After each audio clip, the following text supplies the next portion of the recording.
சீனாவோட ஒரு புது hypersonic air to air missile இந்த உலகத்தோட ஏர் டு ஏர் கில்லுன்னு சொல்லக்கூடிய அந்த ஒரு கான்செப்டையே மாற்றி அமைக்கக்கூடிய மாதிரி ஒரு பெரிய ஒரு ஆச்சரியத்தை ஏற்படுத்தியிருக்கு. ஏன்னா இது வரைக்கும் உலகத்தோட அதிநவீன பியாண்ட் விஷுவல் ரேஞ்ச் ஏவுகணைகளாக இருக்கட்டும், இல்லை இந்த மாதிரி ஏர் டு ஏர் மிசைல்ஸ் எல்லாமே அதோட மேக்ஸிமம் தூரம் எவ்வளவு தூரம் தாண்டி போய் அது டார்கெட் அடிக்கும்னு பார்த்தீங்கன்னா 400 கிலோமீட்டர் தான். ஆனால் சீனா வச்சிருக்கக்கூடிய இந்த ஒரு கிளைமின் படி இவங்களோட ஏவுகணை சென்று தாக்கக்கூடிய தூரமானது 1000 கிலோமீட்டருக்கும் அதிகம்னு சொல்றாங்க. ஸோ ப்ராக்டிக்கலி பார்த்தோன்னா இவங்க வச்சிருக்கக்கூடிய கிளைம் உண்மையா இருந்துருந்துச்சுன்னா உலகத்தோட எந்த ஒரு விமானமாக இருந்தாலும் அதை இவங்களால சுட்டு வீழ்த்த முடியும். அது B-21 ரைடர் 6th ஜெனரேஷன் ஏர்கிராஃப்டாக இருந்தாலுமே இதோட ரேஞ்சை வச்சு இது பாசிபிளான ஒரு விஷயம் தான். ஸோ இந்த ஒரு ஏவுகணையை பற்றி தான் இந்த ஒரு பதிவில் பார்க்க போகிறோம். வாங்க வீடியோக்குள்ளே போயிடலாம். நான் உங்கள் ராக்கே தம்புக்ஷம் டிபி ட்ரெண்டிங்ஸ்.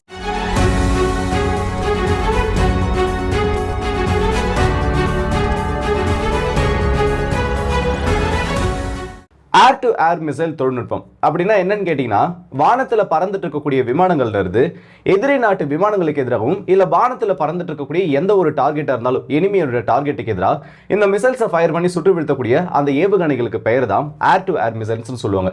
விமானத்திலிருந்து ஏவப்பட்டு வானத்தில் இருக்கக்கூடிய இலக்குகளை அழிக்கிற ஒரு கான்செப்ட்.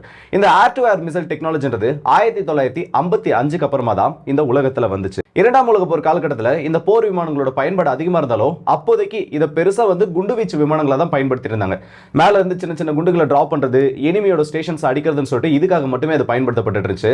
அந்த விமானங்களை சுட்டு வீழ்த்தக்கூடிய தொழில்நுட்பம் கீழே இருந்து ஆன்டி ஏர்கிராஃப்ட் டிவைசஸ் மூலமா சின்ன சின்ன மிசைல்ஸ், ஆன்டி ஏர்கிராஃப்ட் கன்னு சொல்லிட்டு அந்த விமானங்களுக்கு எதிரான துப்பாக்கிகளை பயன்படுத்தி மட்டுமே இந்த இடத்துல வீழ்த்தப்பட்டுச்சு. ஏர் டு ஏர் மிசைல்னு சொல்லக்கூடிய ஒரு கான்செப்ட் அப்ப கிடையவே கிடையாது. ஆனா 1956ல் அமெரிக்கா இதுல ஒரு புரட்சிகரமான ஒரு ஏவுகணையை கண்டுபிடிக்கிறாங்க. ஏர் இன்டர்செப்டார் மிசைல், AIM-9 சொல்லுவாங்க. இதுதான் உலகத்தோட முதல் ஏர் டு ஏர் மிசைல் கேட்டகரியில வந்த ஒரு விஷயம். அடுத்த வருஷத்திலே 1957லேயே சோவியத் யூனியனும் K சீரிஸ்ல இருக்கக்கூடிய ஒரு ஏவுகணையை கண்டுபிடிச்சு அமெரிக்காவோட ஏவுகணைக்கு போட்டியா இந்த ஒரு ஏவுகணையை மார்க்கெட்ல அனுப்புனாங்க. ஆனா இது ரெண்டுத்துக்குமே சில அட்வான்டேஜஸ் சில டிஸ்அட்வான்டேஜஸ் ஆனது இருந்துச்சு. அமெரிக்காவோட AM சீரிஸ்ல இருக்கக்கூடிய மிசைல் எடுத்து பார்த்தனா அது infrared targeting system let core அதுல யூஸ் பண்ணதுனால எனிமி ஏர்கிராஃப்டோட இன்ஜின் எக்ஸாஸ்ட் இன்புட்டா வச்சு இதை அதை போயிட்டு ஸ்ட்ரைக் பண்ணும். ஆனா மழை காலங்கள்லயோ வெதர் ரொம்ப மோசமா இருக்க காலகட்டத்திலயோ அதை அந்த இடத்துல மிசைல் ப்ராப்பரா யூஸ் பண்ண முடியாது. அது மட்டும் இல்லாம எனி டைம் இந்த மிசைல் டார்கெட் லாக் பண்ணனா எனிமி ஏர்கிராஃப்ட்டுக்கு நம்ம பின்புறமா பறக்க வேண்டிய ஒரு கட்டாயத்திற்கு தள்ளப்படுவோம். அதே ரஷ்யா உருவாக்கிய அந்த ஏவுகணைன்றது செமி ரேடார் ஹோமிங் டிவைஸ் கொண்டது. அதுல ஆக்டிவ் ரேடார் ஹோமிங், அதுல தனியா ரேடார் இல்லைனாலும் இந்த விமானத்தோட ரேடாரோட உதவியோட அது பிரதிபலிச்சு திரும்ப பெறக்கூடிய அந்த அலைகள் மூலமா ரேடார் அலைவரிசைகள் மூலமா இது டார்கெட்டை நோக்கி ப்ரொபல் ஆகி போச்சு. ஆனா இதுல இருந்து ஒரு மேஜரான டிஸ்அட்வான்டேஜ் என்ன கேட்டீங்கன்னா, எனி டைம் அந்த மிசைல் டார்கெட் லாக்குக்காக இந்த மதர் ஏர்கிராஃப்டே லான்ச் ஏர்கிராஃப்டையே டிபெண்ட் பண்ணி இருக்கக்கூடிய ஒரு நிலைமையில இருந்துச்சு. ஸோ ரெண்டு மிசைலுமே அட்வான்டேஜ் அண்ட் டிஸ்அட்வான்டேஜ் ஆனது இருந்தது. ஆனால் அப்போதைக்கு டாப் நாச்சா இருந்ததுன்னு பார்த்தோன்னா அமெரிக்காவோட AM சீரிஸ்ல இருக்கக்கூடிய மிசைல் தான். ஆனால் இப்படிப்பட்ட ஒரு மிசைல் சீக்கிரமே சோவியத்தோட கைகளில் கிடைச்சது. 1958ல் செகண்ட் தாய்வான் கிரைசிஸ் ஆனது ஏற்பட்டுச்சு. அப்போ தாய்வானுக்கு எதிராக சீனாவோட மிக் சீரியஸ் விமானங்கள் பல்வேறு விதமான பாம்பிங் கேம்பெயின்ல ஈடுபட்டாங்க. அப்போ தாய்வானால ஏவப்பட்ட ஒரு AM மிசைல் ஆனது 3 மிக் விமானங்களை வீழ்த்தினது மட்டும் இல்லாம ஒரு மிசைல் நேரடியா போயிட்டு அந்த மிக் விமானத்தோட ஃபியூசலேஜ்ல மோதி அதிலே ஸ்ட்ரக் ஆயிருச்சு, அது எக்ஸ்ப்ளோட் ஆகல. இதை உடனடியா சீனாவில் இருக்கவங்க ரஷ்யாவுக்கு அனுப்புறாங்க. ரஷ்யா அதை ஸ்டடி பண்ணிட்டு அதுக்கப்புறம் விம்பிள் மிசைலை இந்த இடத்துல கண்டுபிடிக்கிறாங்க.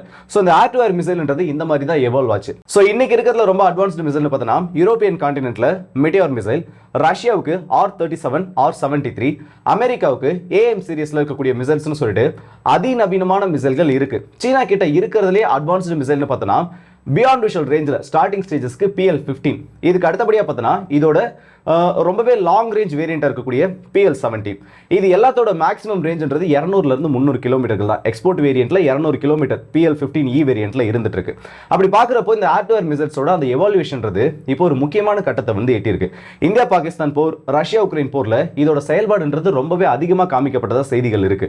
ரஷ்யா உக்ரைன் போர்ல 220 கிலோமீட்டர் தாண்டி போயிட்டு ஒரு R-37 ஏவுகணை உக்ரைனோட MiG-29 விமானத்தை சுட்டு வீழ்த்தினது ரொம்பவும் longest range air to air கில்லா BBR kill, beyond visual range கில்ல இன்னைக்கு வரைக்கும் பதிவாயிருக்கு. ஸோ இந்த கேட்டகரியில பார்த்தோன்னா 3 நாடுகள் கிட்ட இருக்க ஏவுகணைகள் 400 கிலோமீட்டர்ல இருக்கு. ஒன்னு அமெரிக்காவோட AIM-174B, சீனாவோட PL-17, ரஷ்யாவோட R-37M அண்ட் K-172. இது எல்லாமே 400 கிலோமீட்டர். இதுதான் உலகத்தோட top beyond visual range missiles சொல்லலாம். ஆனா இப்ப 1000 கிலோமீட்டர் ரேஞ்சோடைய ஒரு ஏவுகணையை கண்டுபிடிக்கிறதுக்கான தேவை என்ன? 400 கிலோமீட்டர்லேயே அவ்வளோ சீக்கிரத்தில் அந்த எனிமி ஏர்கிராஃப்ட்னால தப்பிக்க முடியாது. அப்படி இருக்கப்போ 1000 கிலோமீட்டர் கொண்ட ஏவுகணைகளை இந்த இடத்துல சீனா உருவாக்குறதுக்கான முக்கியமான காரணம் ரீஃபியூல டேங்க்ஸை நியூட்ரலைஸ் பண்ணுறதுக்கும் பாம்பர் ஃப்ளீட்ன்றதே நம்ம ஏர் ஸ்பேஸ்க்குள்ளேயே நுழையக்கூடாது அந்த ஒரு கான்செப்டுக்காக மட்டும்தான் இவங்க இந்த இடத்துல உருவாக்கியிருக்காங்க. ஸோ இந்த ஏர் டு ஏர் ஃபைட்டை பொறுத்த வரைக்கும் விஷுவல் ரேஞ்சில் டாக் ஃபைட்டும் பியாண்ட் விஷுவல் ரேஞ்சில் இந்த பிவிஆர் மிசைல்ஸோட பங்குன்றது ரொம்ப அதிகம். டாக் ஃபைட்டை பொறுத்த வரைக்கும் இந்த ஸ்டெல்த் தொழில்நுட்பமானது எவால்வ் ஆக டாக் ஃபைட்டுக்கான ஒரு தேவையே வராது. ஏன்னா previous generation 4th generation 4.5 generation வரைக்கும் எனிமி ஏர்கிராஃப்ட் வந்து பக்கத்தில் போயிட்டு மிசைலை லான்ச் பண்ணுறது இல்லை ஒன்னோட ஒன்று நேரடியாக முதல்னு சொல்லிட்டு விஷுவலி பார்க்கக்கூடிய தூரத்தில் இந்த யுத்தமானது நடந்துட்டு இருக்கு. ஆனால் ஸ்டெல்த் தொழில்நுட்பம்ன்றது எப்போ உள்ள வந்துச்சோ அந்த ஏர்கிராஃப்டோட ஸ்டெல்த் ப்ரொஃபைல் அதை யூஸ் பண்ணி ரொம்பவும் லாங் ரேஞ்சில் இருந்து இந்த மாதிரி அட்வான்ஸ் மிசைல் லான்ச் பண்ணுறப்போ இந்த இடத்துல பிவிஆர் கில்லுக்கான அந்த பிவிஆர் மிசைல்ஸோட தேவைன்றது அதிகம். இப்போ சீனாவை பொறுத்த வரைக்கும் என்னைக்கு வேணும்னாலும் அவங்களுக்கு அடுத்த போரானது தொடங்கலாம். அது தைவானை மையப்படுத்தியா இருந்தாலும் சரி, இல்லை நாளைக்கு ரஷ்யா கூடிய ஒரு பிரச்சனை வரதா இருந்தாலும் சரி. அப்படி பார்க்குறப்போ சீனா எல்லாத்துக்கும் தயாராகக்கூடிய ஒரு நேரம்ன்றது வரும். இன்கேஸ் சீனாவுக்கும் ரஷ்யாவுக்கும் ஒரு போர் வருதுன்னா கண்டிப்பாக அமெரிக்கா இந்த இடத்துல சீனாவை சப்போர்ட் பண்ண மாட்டாங்க. ஏன்னா இன்னைக்கு ரஷ்யா இருக்கக்கூடிய நிலைமையில அடுத்த சூப்பர் பவர் ஆகிறதுக்கான அத்தனை அம்சங்களும் அத்தனை தகுதி சீனா கிட்ட இருக்கு. அந்த இடத்த அமெரிக்கா விட்டு கொடுக்க கண்டிப்பா முயற்சி பண்ண மாட்டாங்க. ரஷ்யாவுக்கு முக்கியமான சில டேட்டாஸ் கொடுத்து உதவி பண்றதுக்கான சான்சஸ் இருக்கு. இது சீனாவுக்கும் நல்லா தெரியும். அப்படி இருக்கப்போ சீனாவோட எல்லைகள்ன்றது ரொம்பவும் பறந்து விரிந்தது. ரஷ்யாவோட எல்லைகள் எந்த அளவுக்கு பெருசோ அதே அளவுக்கு சீனாவோட எல்லைகளும் இருக்கு. இவங்களை முதல்ல ஸ்ட்ரைக் பண்ணோம்னா எனிமியோட ரீஃபியூவலர் விமானங்கள் ஒரு முக்கிய பங்கு வகிக்கும். ஏன்னா ரஷ்யாவோட பேசஸ்ல இருந்து கிளம்பக்கூடிய விமானங்களா இருந்தாலும் சரி, நாளைக்கு அமெரிக்காவுக்கும் சீனாவுக்குமே பிரச்சனை வந்துருச்சாலும் அமெரிக்காவோட பேசஸ் குவாம்ல இருந்து கிளம்பக்கூடிய விமானங்களா இருந்தாலும் சரி, அது எல்லாத்தினாலையும் ரீஃபியூவலர் விமானங்கள் இல்லாம ஏரியல் டேங்கர்ஸ் இல்லாம சீனாக்குள்ள நுழைய முடியாது, இல்ல ஃபைட்டர் ஜெட்ஸ்னாலேயே உள்ள நுழைய முடியாது. அதே மாதிரி அமெரிக்காவோட B2 ஸ்பிரிட் பாம்பரா இருக்கட்டும், இல்ல அடுத்து வரக்கூடிய B-21 ரைடரா இருக்கட்டும், இது எல்லாத்தோட ரேஞ்ச்ன்றது லிமிட்டட் தான். ரீஃபியூவலிங் கெப்பாசிட்டி இல்லாம சீனாவை அட்டாக் பண்ணுறதுக்கு ஃபுல் பேலோடால இவங்களால வர முடியாது. அப்படி பார்க்குறப்போ இந்த பாம்பர்ல இருந்து ஏவக்கூடிய மிசைல் நியூக்ளியர் மிசைலாக இருந்தாலும் சரி, இல்லை அதிக பாதிப்பை ஏற்படுத்த மாதிரி இருக்கக்கூடிய க்ரூஸ் மிசைல் ஏர் லான்ச் பாலிஸ்டிக் மிசைலாக இருந்தாலும் சரி, இதோட ரேஞ்ச் எல்லாமே மேக்ஸிமம் 500 600 கிலோமீட்டர் ரேஞ்சோட ஏவுகணைகள் இப்போதைக்கு அமெரிக்கா கிட்டேயும் சரி ரஷ்யா கிட்டே அவங்களோட ஆர்சனல்ல இருக்கு. ஸோ இது ஒரு சேஃபஸ்ட் ஜோனா உங்களுக்கு தெரியலாம். நான் வந்து சீனாவோட எல்லைக்கு வெளியில இருந்தா இந்த மிசைலை லான்ச் பண்ண போறேன். ஸோ அப்படி இருக்கப்போ எனக்கு எதுவும் பிரச்சனை வராது, நான் இந்த இடத்துல சேஃபா உணர்வுன்ற ஒரு கான்செப்டை பிரேக் பண்ணக்கூடிய ஒரு மிசைல் தான் இது. இந்த 1000 கிலோமீட்டர் ரேஞ்ச்ன்றது சீனா உங்களோட எல்லையை தாண்டி போயிட்டு எனிமி அடிக்கணுன்ற அவசியமே இல்லை. இப்போ ஜப்பானோட கோஸ்ட்ல இருந்து அமெரிக்காவோட ஒரு ஏர்கிராஃப்ட் மிசைலை லான்ச் பண்ணுச்சுன்னா அதை சீனாவோட பார்டர்ல இருக்கக்கூடிய ஒரு விமானம் இந்த ஏர் டு ஏர் மிசைலை லான்ச் பண்ணி அதை நியூட்ரலைஸ் பண்ண முடியும். இந்த அளவுக்கு ஒரு ஹெவியான கான்செப்ட்ல தான் இந்த மிசைலை இப்போ உருவாக்கி இருக்காங்க.